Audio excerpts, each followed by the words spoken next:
ano yung ba guys na ang mga Pilipino ay may laban sa China. No? Etong mga tao na to, sa tingin ko lang base sa aking nakikita sa kanilang ginagawa, no? Walang binatbat ang PLA. Etong mga Pilipino na to. No? Ayan, nakikita nyo sila sa social media kung ano yung ginagawa nila. Kung PLA o China man lang ang kakalabanin ng mga ito, wala. Walang magagawa yung China. Alam nyo ba guys, mayroon tayong mga kababayan natin dito na nakikita natin na isipin mo, hinahasa pa yung itak. Hinahasa nila yung itak, no? So, sa sobrang talas na, so pwede na. Ang gagawin nila guys, no?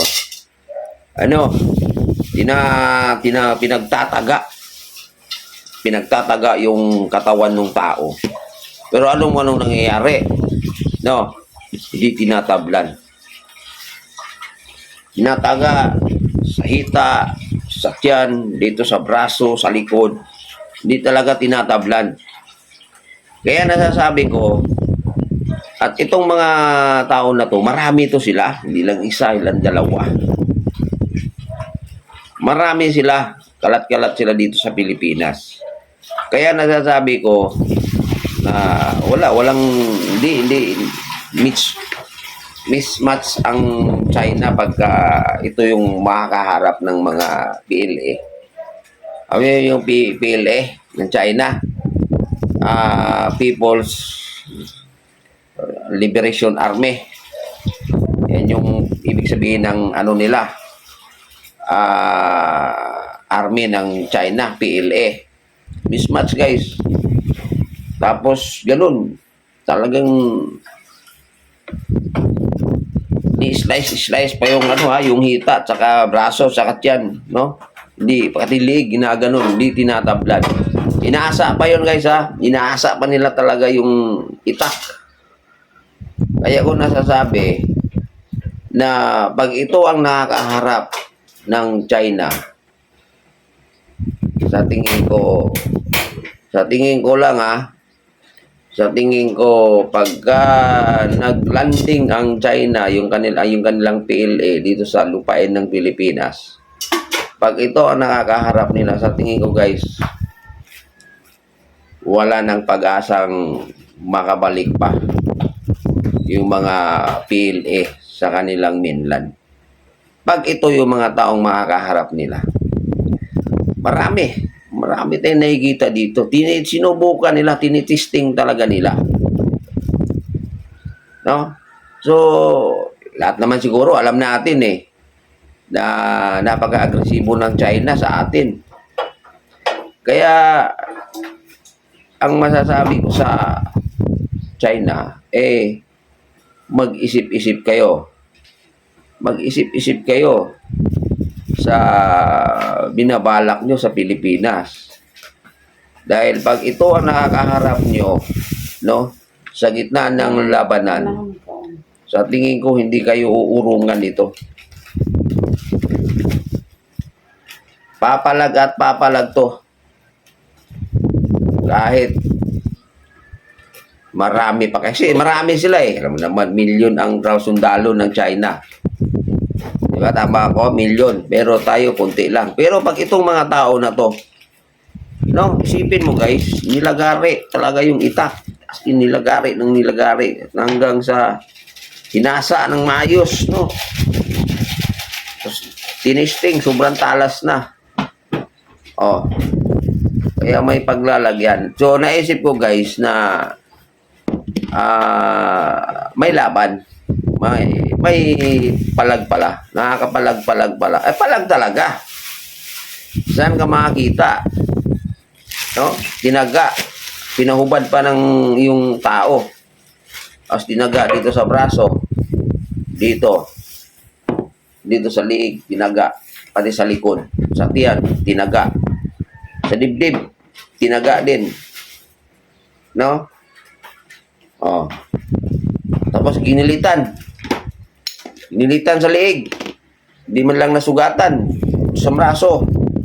Pati sa tiyan. Ginilitan, di man lang nasugatan. Pinakita talaga guys, bago tinaga at sa ginilitan, hinasa muna yung itak. Sobrang talas na yun.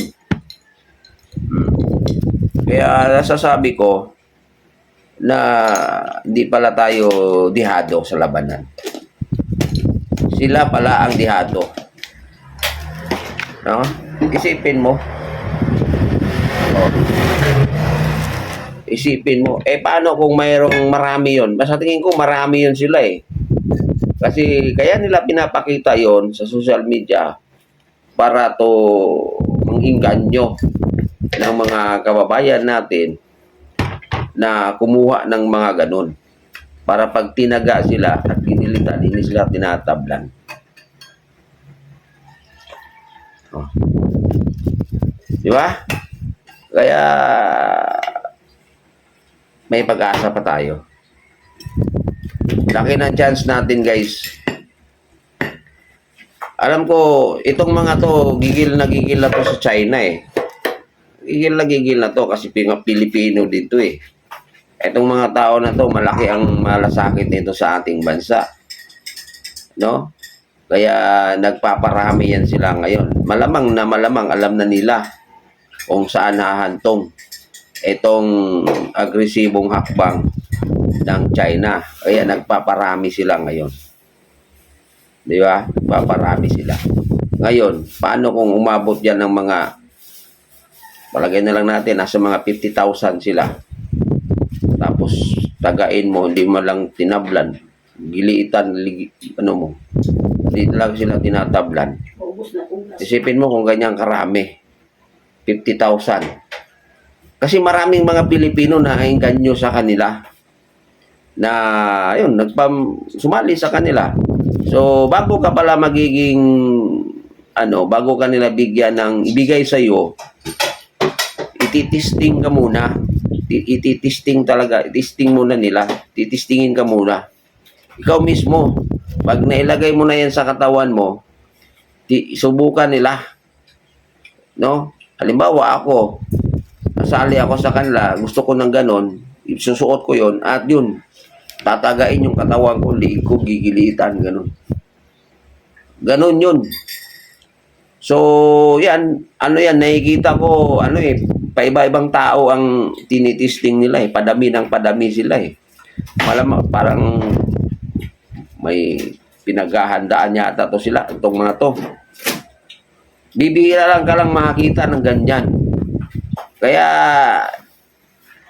China, huwag kayong kampante masyado ha. Huwag kayong masyadong no? Di ba? Ang tapang-tapang nyo, no? Binawater cannon nyo yung mga barko ng Pilipinas. Hindi yan ang tunay na warriors na haharapin nyo.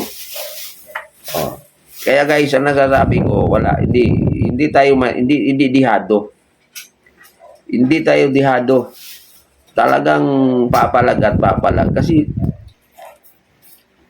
ayun guys, mayroon pa akong ibang mga nakikita din, ibang grupo na iba din yung pamamaraan nila. Iba din, pero same din. Ganon pa rin. No? Kaya, China. Huwag kayong masyadong, pag-isipan yung maigi. No? Pag-isipan yung maigi yung ginagawa nyo. Yung aapi nyo diyan sa West Philippines Sea. Dahil, di ba? Sa tingin ko, pagka sumakay kayo sa barko ninyo, at pag yung dalawang paa nyo, no, nakaapak na yan sa lupa ng Pilipinas, ang liit ng chance siya, no, na makakabalik pa kayo sa lugar nyo. Pag itong mga taong ito ang makakaharap nyo. Luck sa inyo, China.